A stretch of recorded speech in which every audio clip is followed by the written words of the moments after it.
sort of what is going on globally is everybody's is just choosing money of the bag, as kids say nowadays. That's what the problem is. Nobody is, everybody's screaming and yelling about shit that doesn't matter, like stand-up comedians. They'll yell about that, but they won't talk about literally people poisoning their own countrymen. I mean, they should be put to death for what they did. There's plenty of reasons why Bill Burr is one of the best comedians in the biz, and though he has his moments, when he's spitting facts like this, you should definitely listen up. Over here, the big thing is if you know somebody's fighting for the people, they're immediately branded a socialist or a communist, and they somehow try to tie him to Putin. It's just like, or he just thinks the banking system's a little up and maybe it shouldn't be run by a private corporation. Could be that. Though he didn't explicitly say it, Burr is highlighting arguably the most pervasive and self-destructing aspect of American culture, a complete lack of class consciousness. Corporations and the ultra-wealthy have and will always stick together and align politically to ensure their financial interests are protected no matter who's governing in Washington. But as we've seen over the years with the Republican Party making big gains with middle and working class voters and Dems abandoning the populist economic policies that would improve the material conditions of their base of support, the real enemies to the American people, billionaires, corporations, etc., have infected our political system so much that the people who want to uphold this system would rather lose elections and see symbolic gestures than doing what is necessary to win, cutting money completely out of politics. He's lived up to so many of the promises he's made. There's one promise left that he could fulfill, being a transitional figure. He could resign the presidency in the next 30 days.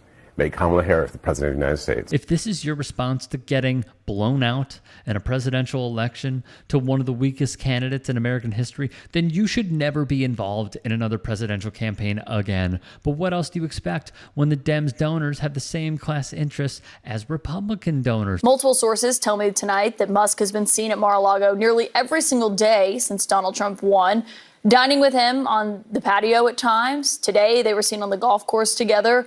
Musk has been in the room when world leaders have called Trump. And tonight we've learned he's also weighing in on staffing decisions, making clear his preference for certain roles even. Publicly tonight, Elon Musk is backing Florida Senator Rick Scott as the next leader of the Republican conference to replace Mitch McConnell.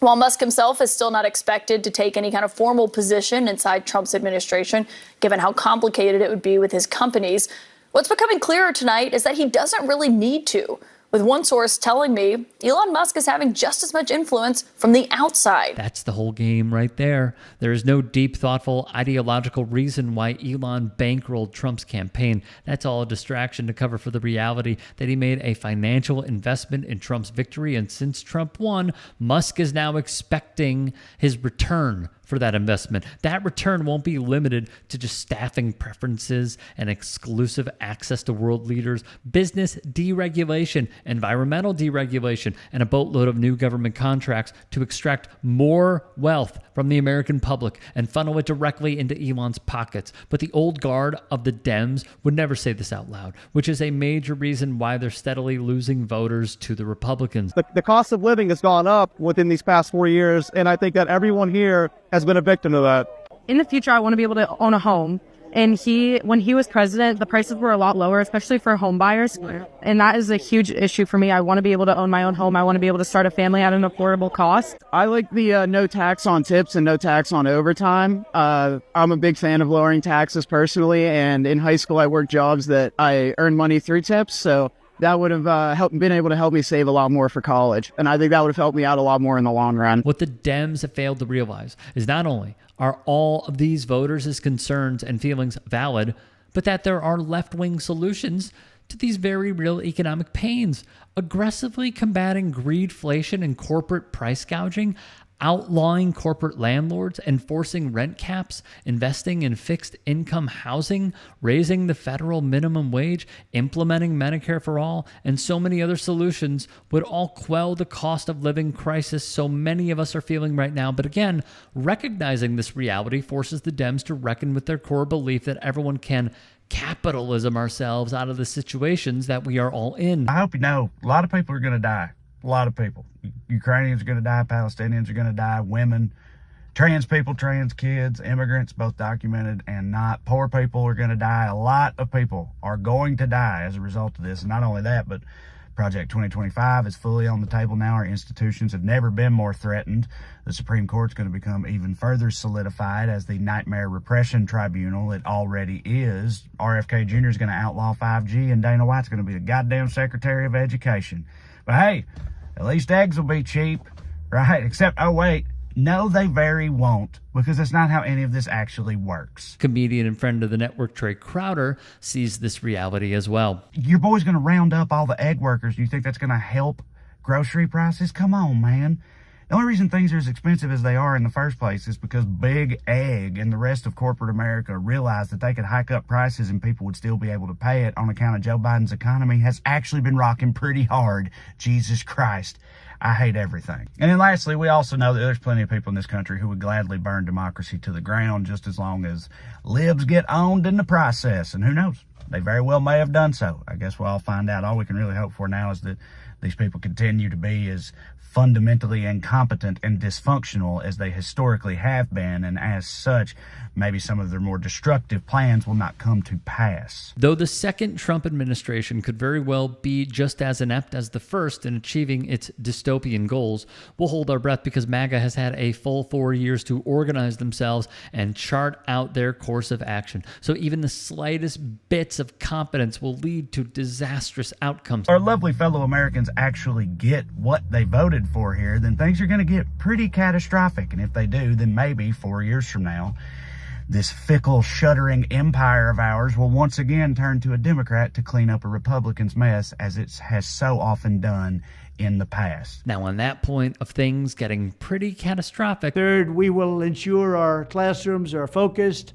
not on political indoctrination, but on teaching the knowledge and skills needed to succeed. Reading, writing, math, science, arithmetic, and other truly useful subjects. Fourth, we will teach students to love their country, not to hate their country like they're taught right now. Fifth, we will support bringing back prayer to our schools. And one other thing I'll be doing very early in the administration is closing up the Department of Education in Washington, D.C., and sending all education and education work and needs back to the states. We want them to run the education of our children because they'll do a much better job of it. You can't do worse. Things are already looking pretty bleak.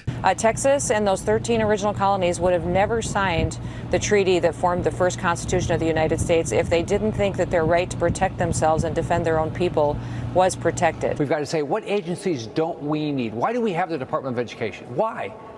Our states should be doing that. Our federal government should not be involved in the education system. We should let each of our states do it, and we'll find the best.